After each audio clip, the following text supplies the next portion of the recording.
The median home price in the United States in 2026 is $430,000. The average 30-year fixed mortgage rate is hovering above 6.5%.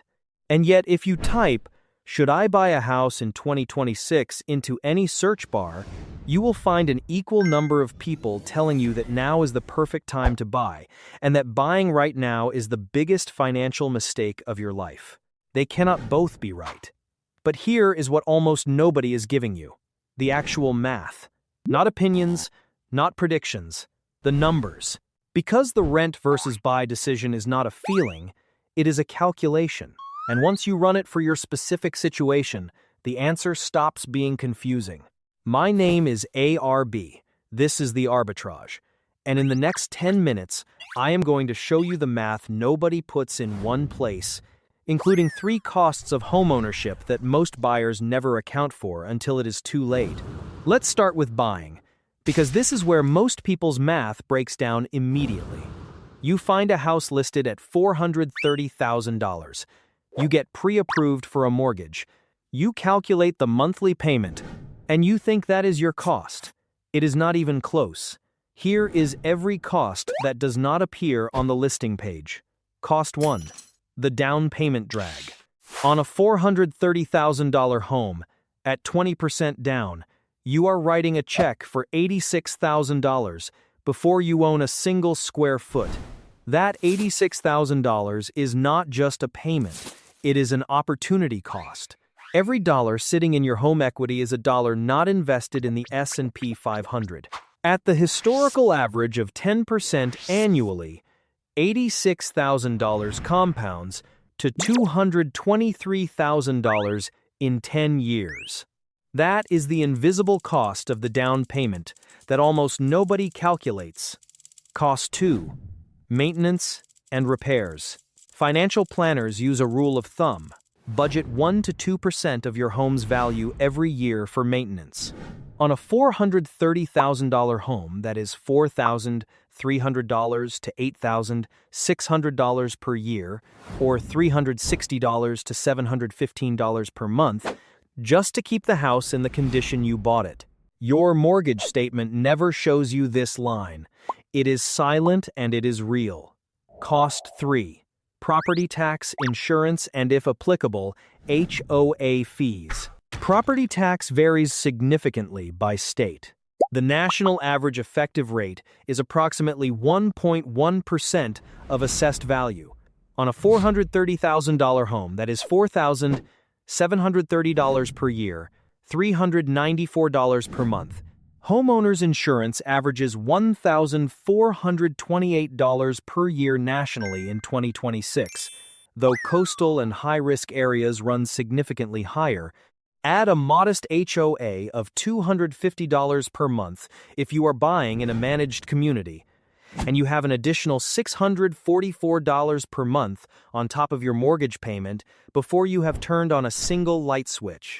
On a $430,000 home with 20% down, your true all-in monthly cost is closer to $3,400 to $3,500 per month, not the $2,175 your mortgage calculator showed you.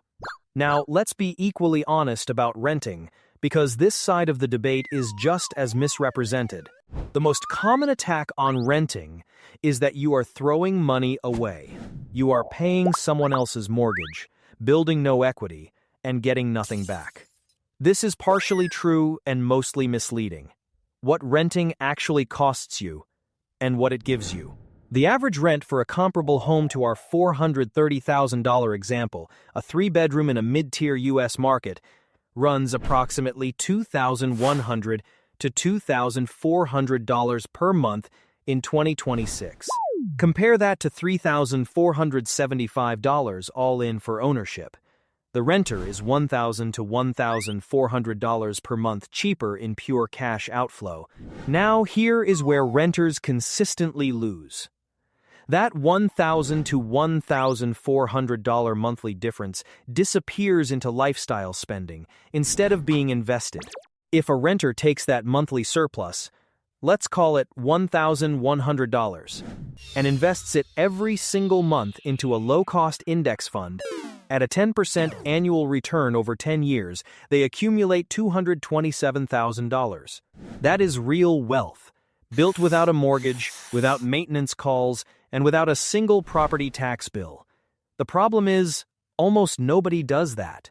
The discipline gap is where the rent versus buy debate actually lives, not in the math. But we are going to assume you are disciplined.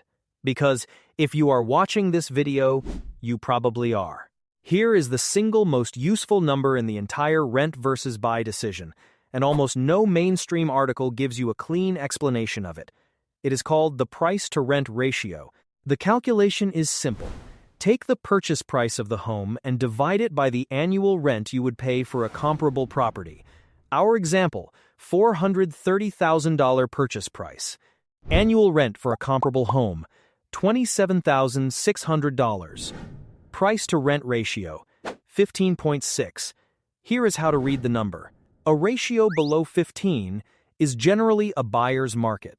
Owning is cheaper than renting on a pure monthly cost basis, and home appreciation is likely reasonable relative to rents.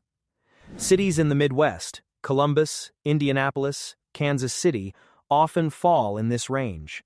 A ratio between 15 and 20 is a neutral zone. Both options are financially reasonable. The decision tilts on personal factors, stability, lifestyle, life plans. A ratio above 20 is a renter's market. You are paying a significant premium to own versus rent. Buying makes sense only if you have strong conviction about local appreciation, or plan to stay long enough for equity to overcome the premium. Cities like San Francisco, New York, Los Angeles, and Seattle regularly run ratios above 30 to 40. You can run this calculation for your specific city in about 3 minutes. Look up the median home price in your target neighborhood. Look up the average monthly rent for a comparable size. Multiply the rent by 12. Divide. That one number will tell you more than any market prediction from any economist.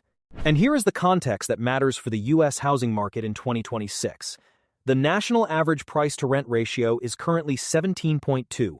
That puts most of America firmly in the neutral to rent-leaning zone, which is why the decision genuinely comes down to your personal factors, not a universal answer.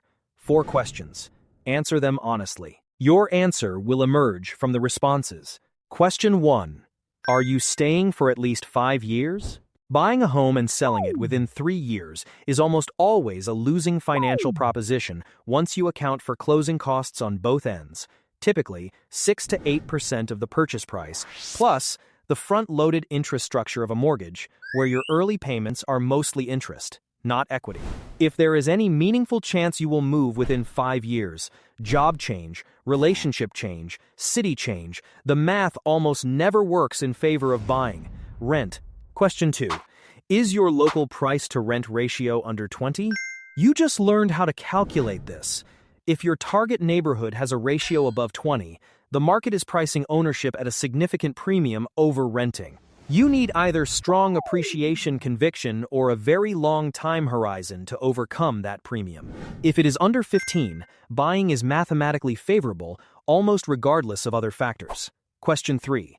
Can you put 20% down without liquidating your investment portfolio?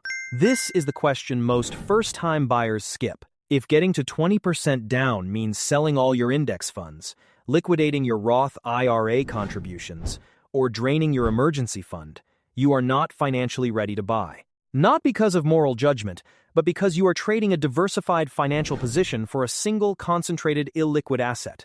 That is the opposite of wealth building. If you cannot put 20% down without zeroing out your other accounts, keep renting and keep building the down payment while your investments compound. Question 4.